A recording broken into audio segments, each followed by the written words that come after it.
선조실록 94권 선조 30년 11월 16일 개묘 첫 번째 기사 1597년 영만력 25년 상이 해 부총 이름은 해생이다.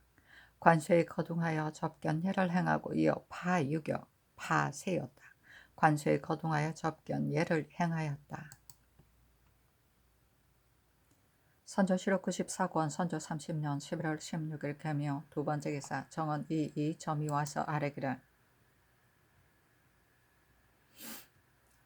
함경도 순환어사 윤탁은 나이가 젊고 일에 경험이 없어 여러 진을 제압하지 못할 듯 싶습니다. 제차를 명하고 시종 중에서 각별히 가려보내소서. 안동판관 조안방은 그의 아비 조경록이 망명한 일로 지금 대명하고 있고 경록의 처자도 이미 나추 중에 있는 만큼 안방은 하루도 관직에 있을 수 없으니 파직을 명하고 그 대임을 급히 자출하여 보내소서 하니 답하기를 모두 아랜대로 하라. 조안방은 의금부로 하여금 잡아 가두고 대명하게 하라 하였다.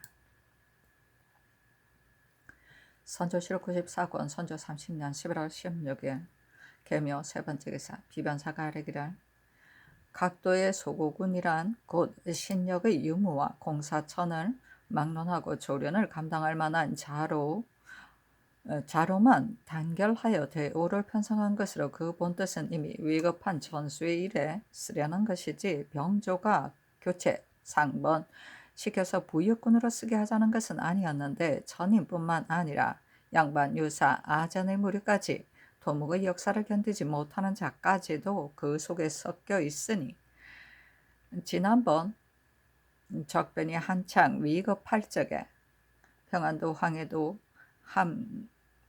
함경도의 군병 8, 9천 명을 징발하여 서울로 호위하여 각 여우를 나누어 지키도록 한 것도 다만 일시 위급에 대응한 것이지 순례로 매번 징발하려는 뜻은 아니었습니다.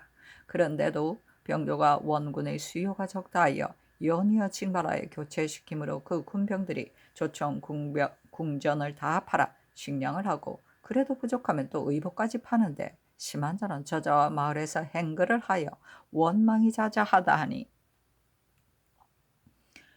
이는 모두 소고군이 화의 근본이 된 것으로 차마 들을 수가 없습니다. 상분한 원군의 수요가 적더라도 대처할 길이 없지 않으니 병조로 하여금 다시 마련하도록 하소서 하니 아랜대로 하라고 전교하였다. 선조실록 94권 선조 30년 11월 17일 갑진 첫 번째 기사 상이 진유교 이름은 진인이다. 관소에 거둥하여 접견예를 행하고 이어 모유교 이름은 모국기였다. 관소에 거둥하여 접견예를 행하였다. 선조실록 94권 선조 30년 11월 17일 갑진 두 번째 기사 사헌부가 아뢰기를 국가가 위급한 때일수록 전조를 담당하는 자는 마땅히 관직을 위하여 사람을 가림에 있어 한결같이 공도를 따르고 사정을 조금도 용납하지 않아서 정목이 한 번에 내려지면 사람들의 이목이 모두 새로워지게 해야 하는데 지난날 통진 현감을 차출할 적에 오직 청탁한 자의 고화에 따라 산망에 비이하였으므로 물증이 해계해 하지 않는 자가 없으니 이조의 당상과 생낭정을 함께 추고 취재할 것을 명하여 사정을 따르는 버릇을 혁파하소서. 신인 현감 이여 오는 전에 청주 판관이 되었을 적에 그곳에 잔박한 짓 한 것을 싫어하여 고의로 부임하지 않았는데 이제 본직을 제수받았으므로 물정이 미편해하니 파직을 명하소서. 경상우수사 이순신은 이처럼 미급한 때를 당한 만큼 제수받은 그 나라에 당장 떠나가야 함에도 임의로 지체하며 머물다가 오래된 뒤에 배사하였으니 극히 오만합니다. 추고 취재할 것을 명하여 장사가 제 편의대로 하는 버릇을 징계하소서. 또 병조를 담당한 자는 당연히 서둘러 독촉하여 떠나 보내야 함에도 평시와 같이 제대로 살피지 않아서 제 마음대로 출발을 지책해 하였으니 극히 미편합니다. 병조의 당상과 생낭청을 함께 추구하소서 하니 아랜대로 하라고 답하였다. 선조실록 94권 선조 30년 11월 18일 을사 첫 번째 기사 상이 별전에 나아가 진유격갓 이름은 진인이다. 모유격 이름은 모국기다. 접견하였다. 선조실록 94권 선조 30년 11월 18일 을사 두 번째 기사 비만기로 정원에 전교하였다. 적츠가 안동에 중국군이 군량을 비축하여 둔 것이 있다는 소문을 듣고 군사를 풀어 약탈하려고 한다 하니 그 말의 허실은 알 수가 없으나 우리가 대비하는 데 있어서는 최선을 다하지 않은 바가 없어야 한다. 전이라도 이것을 염려하여 비변사와 함께 상의한 일도 있었는데 양 아문의 접반사로 하여금 경리의 제독에게 품청하여 그 계획을 정탐하여 보거나 아니면 먼저 한 부대의 군병을 출발시켜 안동 근처에 가서 주둔할 것을 청함이 좋을 듯하다고 하였다. 만일 이의 기밀이 이로 인하여 먼저 누설될까 염려되어 또한 미편하니 이 뜻을 비변사에 말하여 의처하게 하라. 선조실록 94권 선조 30년 11월 18일 을사 세 번째 기사 이길을 사헌부 대사원으로 이헌국을 완선군으로 성이문을 사헌부 장령으로 박진원을 병조 좌랑으로 삼았다. 선조실록 94권 선조 30년 11월 19일 병호 첫 번째 기사 상이 파유격의 관수에 거동하여 접견례를 행하였다. 선조실록 94권 선조 30년 11월 20일 정미 첫 번째 기사 정은 이 이첨이 와서 아뢰기라. 마전 군수 최덕수는 성품이 본시 교활하여 전에 가평 군수가 되었을 적에 죄 없는 피난민을 많이 죽여서 공상을 노렸고 조정에서 별다른 조승의 명이 없는데도 엄연히 스스로 당상의 복장을 하고 다니므로 보고 듣는 이로부터 통분해하지 않은 사람이 없었습니다. 이뿐만이 아니라 무릇 공리가 있는 데라면 모두 팔을 걷어붙이고 나서서 그의 마음씀이 극히 무상합니다. 이와 같은 사람은 다시 인민의 관원으로 삼아서는 안되니 파직시키시고 소용하지 말 것을 명하소서 하니 아랜대로 하라고 답하였다. 선조실록 94권 선조 30년 11월 21일 무신 첫 번째 기사 상이 별전에 나아가 양경리를 접견하였다. 경리가 말하기를 어제 광림을 받아서 무척 감사하였습니다. 하니 상이 이르기를 어제 진귀한 음식으로 성대한 잔치로 베풀어 주시니 술에 취하고 덕에 만족하여 무엇라고 살해할 말씀이 없었습니다. 하고 이어 차와 술을 건네고 파하였다. 선조실록 94권 선조 30년 11월 21일 무신 두 번째 기사 병조가 아뢰기라 우리나라 군병의 군역이 다른 사람에 비하여 너무 고달프기 때문에 나라 국가가 법제를 설립하여 한 명의 군병에게 몇 명의 방첩을 주어서 보조하도록 하였습니다. 그리고도 오히려 1년을 쉬게 하고 두어 달 입번시키는 것은 민력에게 여유를 주어서 고갈되게 하지 말자는 의도에서인데 오늘날 서구군은 이러하지 않아 안으로 방첩의 보조는 없고 밖으로는 본령만 고달픕니다. 밭이랑 농사일을 하던 백성을 몰아다 사람 수를 따져 병적에 편입시켜 억지로 군병이라 부르며 일시에 급한 사태를 구제하려고 하는데 그 중에는 더러 공사천, 잡장 및 정군 등이 한편으로는 본역에 응하면서 한편으로는 서구군에 소속된 자도 있습니다. 그런데도 오히려 서구군이 된 것을 괴롭게 여기지 않는 것은 각기 그 본관에서 더러 넉넉하게 구호하고 잡역을 감해 주기도 하므로 그들의 마음에도 국가의 일이 있으면 우리들이 당연히 전수에 쓰여질 것이라고 여기는 것이지만 상하번으로 돌려가며 끝없는 불임을 받을 줄을 평소에 미처 생각하지 못하였을 것입니다.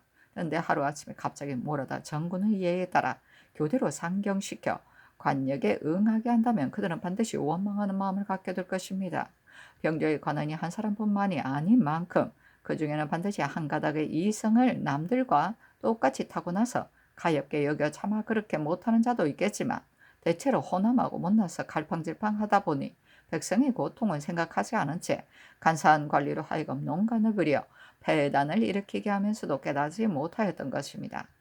삼가 계사를 보니 자상하고 가련히 여기시는 뜻이 절절합니다. 의당 삼가 받들어 시행하였어야겠으나 그 사이에 사세가 부득이하여 제대로 시행하지 못한 바가 있어 어쩔 수 없이 재차 번거롭게 여쭈는 바입니다.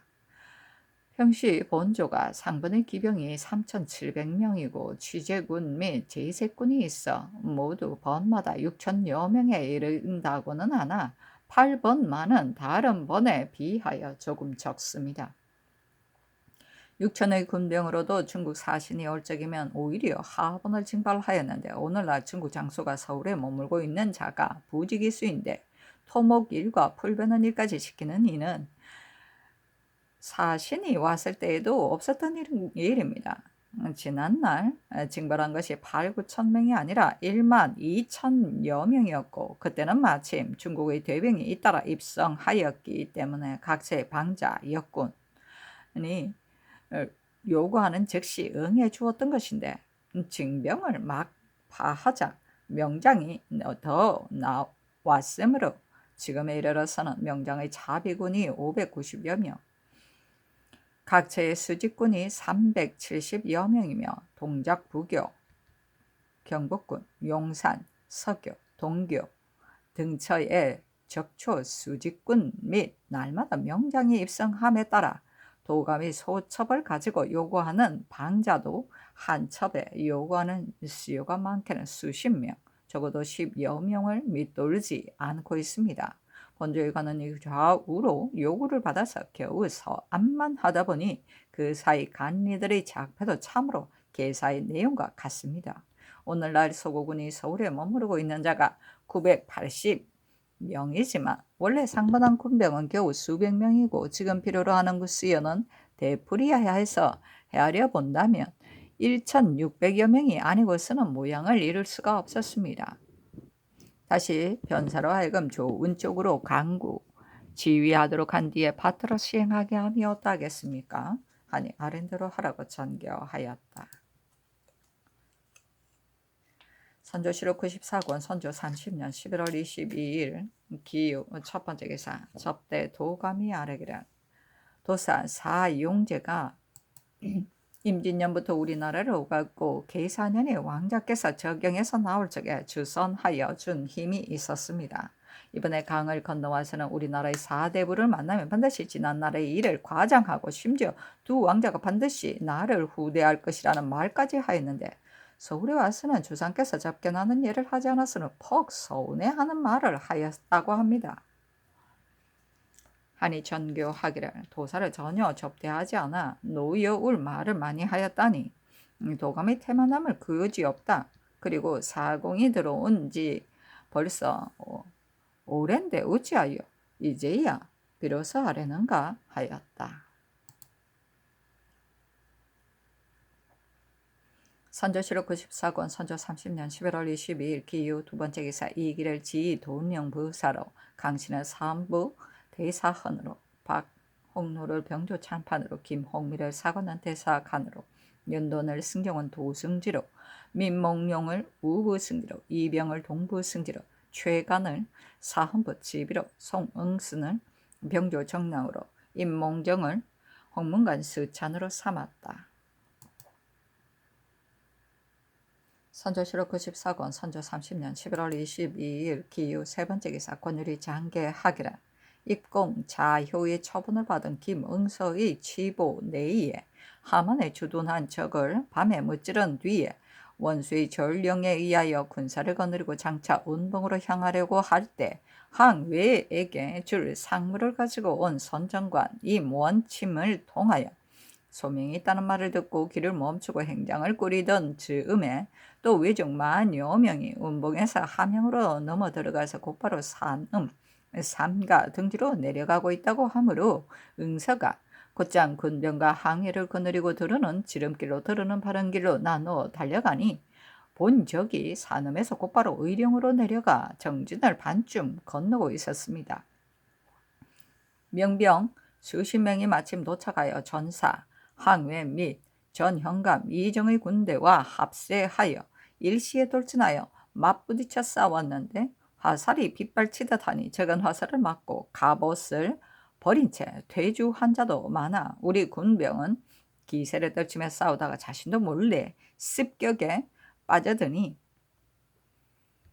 적은 마병으로 추격하여 포위를 하였는데 우리 군병은 명병 수십 명과 함께 포위 속으로 말려들어 거의 탈출하지 못할 뻔하였다가 항해 및 전사, 명병 등이 결전을 하여 포위를 무너뜨렸다. 이때 출신 양녀는 역전하다가 전사하였고 부정 정몽성은 온몸에 칼을 맞아 좌우의 두 손바닥이 칼을 맞았고 손가락 한 개가 끊어졌으며 항우의 손시로는 탄환을 맞아 왼쪽 가슴 밑을 뚫고 오른쪽 무릎 밑으로 나갔으나 아직은 숨은 끊어지지 않았고 항우의 연시로는 말에서 떨어져 칼을 맞고 바로 죽었으며 부정 임청옥은 칼을 맞고 상처를 조금 입었다. 명병과 항외 등의 참급은 많게는 70여 급인데 분주하게 진퇴하는 동안에 거의 다 흩어져 없어졌으며 명병은 2급을 베고 검천지는 사고 여무는 2급을 베고 훈련부정 이운 항해 동지 요질기 항외 첨지 사야가 항외 염지는 각각 한 급씩을 배웠습니다. 그리고 외길이 홍백, 흑백의 크고 작은 것 3면과 창 1병, 칼 15병, 조총 2병, 소 4마리, 말 1필과 포로되어 갔던 우리나라 사람 100여 명을 빼앗아 오기도 하였다. 그리고 출신 양녀는 평안도 사마 사람으로 계산은의 응서와 함께 같은 때에 내려와서 오늘날까지 5년이 지났는데 제 집으로 돌아가지 않고 끝내 역전하다가 불의에 전사하였으니 지극히 불쌍하다. 정몽성은 본래 계령에 살다가 가업을 망치고 진중에 붙어 살았는데 싸움마다 먼저 나가 공로가 가장 많았다. 이번에는 몸을 잊은 채 역전하다가 온몸에 창을 맞았으니 비록 목숨은 남아있으나 마침내 폐인이 될 터인데 만약 구휼하지 않는다면 굶어 죽을 것이 틀림없다. 항해의 손시로는 역전하다가 탄환을 맞아 생명이 위태로우니 별도로 시상하여 그의 마음을 기쁘게 해주어야 한다. 외적의 머리 12급과 빼앗은 잔물은 항해들이 모두 스스로 가지고 올라가기를 원하므로 요구대로 줘서 올려보낸다 하였는데 비변사에 계하하였다. 군공청이 아뢰기를 권율의 장계 내의 군공인은 사목을 마련한 뒤에 기록하여 해조로 하여금 선례를 참조 시행토록 하되 그 중에 이미 준직이 된 자 및 항해 당상은 나머지 공을 장부에 적어두고 뒷나라의 공을 기다리게 하고 출신 양령은 역전하다가 죽었으니 해조로 하여금 선예에 따라 추증하게 하는 것이 어떻겠습니까? 아니 상이 따랐다.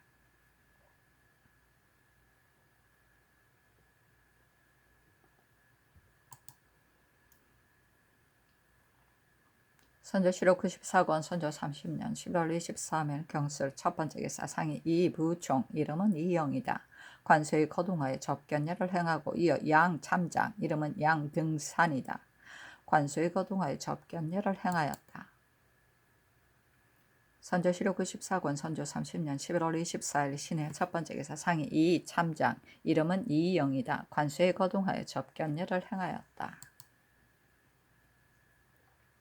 선조실록 94권 선조 30년 11월 24일 신해 두 번째 기사 정원이 아뢰기를 군대의 행군 날짜가 정해졌고 거가가 종정하시는데 주필할 곳도 이미 정해졌으나 격려할 도루를 반드시 미리 마련한 뒤에야 날짜를 안배하여 역참을 정하는 일을 조치할 수 있습니다.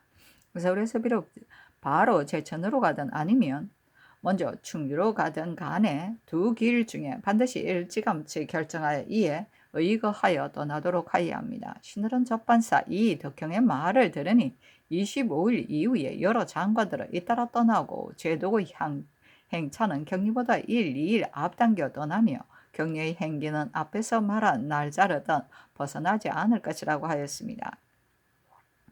격리가 출발한 뒤에 상께서 곧장 뒤따라 나서신다면 경기 일원의 물력이 모두 사행의 노역에 몰릴 것이므로 경기관찰사도 반드시 거둥하는 날짜를 먼저 알아야 경유하는 도로에 필요한 사람을 보내어 배정하는 조처를 할 수 있을 것입니다. 이것도 수일 내에 마련할 수 있는 일이 아닌데 앞으로 날짜가 얼마 남지 않았으니 비변사로 하여금 이러한 곡절을 가지고 상의하여 처리하도록 하소서. 그리고 후종하는 여러 신하들이 도성에 있을 적에 산류, 마초 외의 모든 지공의 일체 공가의 힘을 번거롭게 하는 일이 없도록 하여야 지나가는 곳에 1분의 폐해라도 들 수 있을 것이니 이 일도 사목을 엄격히 작성하여 미리 알려주어야 하는데 아울러 해설 하여금 의처하게 하면 어떻겠습니까? 하니 전교하기를 이 말이 옳다. 이것에 의거하여 하라. 이 일을 전교한 지가 벌써 오래되었는데 비변사도 사목을 마련하여 지휘한 일도 없고 병조도 결석하는 일이 없으니 이러고서 무슨 일을 하겠는가 하였다. 선조실록 94권 선조 30년 11월 27일 갑인 첫 번째 기사 상이 노유교 노득공이다. 관소의 거동하여 접견례를 행하다. 선조실록 94권 선조 30년 11월 27일 갑인 두 번째 기사 상이 별전에 나가 이 참장 이름은 이영이다. 접견하였다. 선조실록 94권 선조 30년 11월 27일 갑인 세 번째 기사 제도 접반사가 아뢰기를 제독이 어제 아침에 와서 앞 고개에 나가니 군병이 이미 동작강 강변 백사장에 집결하여 영을 이루고 있어 제독이 친히 주의하여 제3 진을 바꿨으며 이었고 경리가 잇따라 이르자 여러 장수들이 행례를 치른 뒤에 포를 쏘며 고함을 질러 교전의 형상을 지었다가 한참 뒤 그만두었습니다. 경리가 처음 이르러서 제독에게 조선의 인마가 얼마나 되는가 하니 제독이 보지를 못하였다 하였습니다. 오후에 경리가 제독과 함께 5영을 순시하며 군기 군량 등의 물건을 점검하고 이어 장막으로 돌아와서 다시 교전하는 형상을 지어 취도 위살로 5영을 모두 조련시킨 뒤에 곧장 파진토록 하였습니다. 부종이하를 창상으로 불러 모은 다음 100보 안에서 높은 장대를 세워 작은 표적을 달고서 경리와 제독은 나란히 서서 활을 쏘고 다른 여러 장수들은 차례차례 들어가서 쏘는데 마치면 술로 상을 주고 마치지 못하면 벌을 주되 이기는 짝에게는 의례 홍단을 주었습니다. 온종일 마냥 농짓거리를 하며 끝없이 술을 마시다가 날이 저물자 비로소 활쏘기를 멈추고 다시 술을 마시며 저포 놀이를 하다가 밤이 깊어서야 이내 취한 몸을 부추가여 돌아왔습니다. 감히 아뢰입니다. 하니 알았다고 전교하였다. 선조실록 94권 선조 30년 11월 28일 을묘 첫 번째 기사 비만기로 병비에게 전교하였다. 사복시 첨정 김응수는 임진년 파천할 때 호종하면서 삼눈꽃 물 건너는 험난한 길에 모두 친히 옹호하여 도보로 따라 다녔으니 사람은 비록 미천하더라도 참으로 가상하다. 이번에 남쪽으로 내려가는데 또 호종하려고 하니 가자하여 내승을 제수하라. 선조실록 94권 선조 30년 11월 28일 을묘 두 번째 기사 비변사가 아뢰기를 죽은 병사 이 복남의 아내 한씨가 본사에 정장하기를 가옹이 전사한 뒤로 갈 곳이 없어서 평안도 영변에 유령하고 있는데 굶주림에 시달려 애통하기 거지없다. 연어 전사한 장관 처자의 예의에 의가에 요미를 주어 전사한 넋을 달라 하였는데 그 정리를 참작하여 보건대 지극히 불쌍합니다. 그리고 요미를 주어서 너그러이 구휼한 선례가 있으니 이 복남 및 같은 때에 전사한 정기원, 임현, 이 덕혜의 처자에게도 다 함께 요미를 주어 국가가 너그러이 구휼하여 주는 뜻을 베푸소서 하니 전례를 상고하여 아래라고 전교하였다. 선조실록 94권 선조 30년 11월 28일 을묘 세 번째 기사 김시현을 사관은 대사관으로 정경세를 사관으로 이 상신은 시강은 문학으로 삼았다.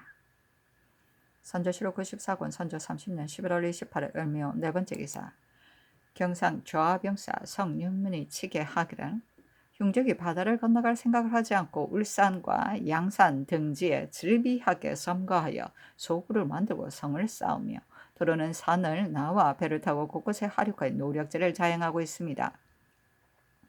때문에 정예병을 뽑아 요로 각처에 매복을 설치하여 한편으로는 정탐을 하고 다른 한편으로는 차단하여 무지를 계획으로 시내 군관, 훈련관, 판관, 이경련 등을 장수로 정하고 소속된 여러 장수인 경주부윤, 박의장, 울산군수 김태허, 언양현감, 김흔 등에게 아우러 전령하여 당부하였습니다.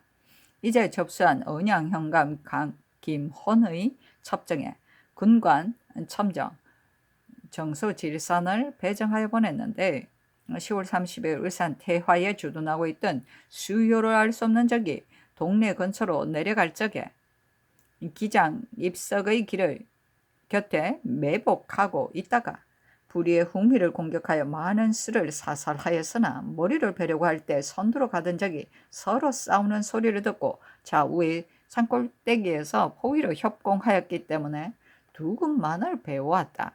외적의 머리 두급을 함께 올린다 하였고 동시에 접수한 울산 군수 김태의 첩정에는 본군의 적이 있는 요로에 매복할 계획으로 군관 훈련원정 박응탁을 장수로 정하여 들여보냈는데 이번에 11월 2일 본군 선앙당에 주둔하고 있던 무수한 적이 입석 근처로 향해 올 적에 불의에 접전하여 화살을 빗발같이 날리니 살에 맞아 죽은 자가 매우 많았다. 후퇴할 때 우리 군사가 추격하였으나 날이 어두웠기 때문에 13급만 배웠으며 사로잡혀갔던 경주에 살던 여인 한 명을 빼앗아왔다. 외적의 머리 13급을 같이 올린다. 박응탁, 박이손, 박기남, 김봉수, 박춘도, 나응수 등은 매번 접전에서 먼저 돌격에 나서서 몸을 잊은 채 선봉을 무너뜨렸으며 그중 박응탁, 박이송, 박기남 등은 서로 맞서 싸울 적에 일각 사이에 두세 명씩 배기까지 하였으므로 매우 가상하니 각별히 보상할 것을 계문하여 다른 사람들이 본받게 해달라 하였습니다. 주위에 접수한 시내 군관 훈련원 판관 이경련은 고목에 이번 11월 2일 선앙당에 주둔하고 있던 무수한 적이 나올 적에 길가에 매복하였다가 일시에 돌격하여 화살을 빌발처럼 날리니 적의 선봉은 이미 죽었고 우리 군사는 승세를 타서 머리 24급을 베었고 적의 소굴에 막 이르는 잠에 동쪽 산 위에서 연기를 피워 서로 신호를 하자 배 안에 있던 적 및 진영 동문 밖에 집결하고 있던 적이 합사해 나오므로 저들은 수가 많고 우리는 수가 적어서 물러나고 말았다. 그때 김막실, 박순동, 오수량, 지수, 김금복 등이 탄원을 맞았으나 중상은 아니었고 베었던 외적의 머리는 모두 버려두었으므로 7금만을 올린다 하였고 이번 11월 4일 접수한 군관 부호군의 홍난생의 고목에 서생포 근처에 매복하여 적을 차단하여 무찌를 계획으로 경주군관 박춘석 등이 거느리고 있는 군병과 합세하여 3일에 마등어로 집결하기로 한 다음 밥을 지어 먹고 한밤에 행군하려고 막 출발하자 불의의 외적이 기습하여 왔다. 이때 여러 군사가 죽을 힘을 다하여 싸웠으나 밤이어서 세금만을 빼고 말았으며 당일 4시에 허곡의 근처의 무수한 적이 쳐들어올 적에 또한 경주 군관이 합세하여 차단하였다 하였습니다. 동시에 접수한 울산 군수 김태의 치보에는 정탐 군관 전몽정이 진고하기를 3일 밤에 외적이 마등호의 복병 매설 장소에 불의에 습격하여 왔다고 하므로 진고에 의거하여 군사를 거느리고 달려갔다 하였고 박춘석 등의 고목에 태화 등지에 주둔하고 있던 외적을 차단하여 무찌를 계획으로 마등호천에 다다라 3일 한밤에 밥을 지어먹고 행군하려고 막 떠나려는데 외적이 불의에 습격하여 왔다. 그때 매복하고 있던 군사와 합세하여 접전 끝에 많은 수를 사살하였으나 7금만을 베어왔다. 또 밤에 습격한 곳에 버려둔 외서 3통을 함께 올린다고 하였습니다. 신도 군사를 거느리고 진격하였는데 5일 묘시 마등호 15일 리쯤에 당도하였습니다. 경주부윤 박의장과 울산군수 김태의 치보에 마등호에 복병한 장소에 3일 반 외적이 습격해 올 적에 군사를 거느리고 달려가니 적의 군사가 물러갔기 때문에 마등호에 물러나 주둔하였다가 접전할 계획이라고 했으므로 신이 김태우와 박의장에 급히 연락하여 일시에 언덕으로 올라가서 좌우로 결전하여 공격하여 오라고 지시한 바 친히 거느린 군사가 6급을 박 의장의 군사가 7급을, 김태의의 군사가 8급을 각각 배웠습니다. 여러 날 동안 벤 유해적의 머릿수는 도합 54급인데 노원수에게 보냈습니다. 경주부윤 박 의장, 울산군수 김태의가 군줄보다 나서서 선봉을 꺾고 적을 격퇴시킨 일도 극히 가상하거니와 김태의가 거느린 박응탁, 박이순, 박기남 등은 일각 사이에 베인 머리가 두루는 2~3급씩이나 되고 몸을 잊은 채 먼저 나서는 등의 출중한 용감성은 더더욱 가상하니 조정에서 각별히 시상하여 군적을 진작시키기 바랍니다 하였는데 군공청에 개하하였다. 선조실록 94권 선조 30년 11월 28일 을묘 5번째 기사. 전라감사 황신이 치게 하였다. 의병장 이 선문의 치보에 적의 무리가 우산, 가천, 유산 등처에서 분탕질을 하는 것을 장인 박은산이 머리에 한급을 베었다고 하였습니다. 선조실록 94권 선조 30년 11월 28일 을묘 6번째 기사. 또 치게 하였다. 순천도사 김언공의 치보에 본부에 사는 훈련원 첨정 박이량은 처자가 적중해서 피살되자 울분을 견디지 못한 나머지 군인을 모아 적을 토벌하여 복수를 할 것을 결심하므로 장수로 정할 것을 허락하였는데 순천의 많은 적과 서로 접전하여 머리 한 급을 베고 말 한 피를 탈취하였으므로 머리 한 급을 올려 보낸다고 하였습니다.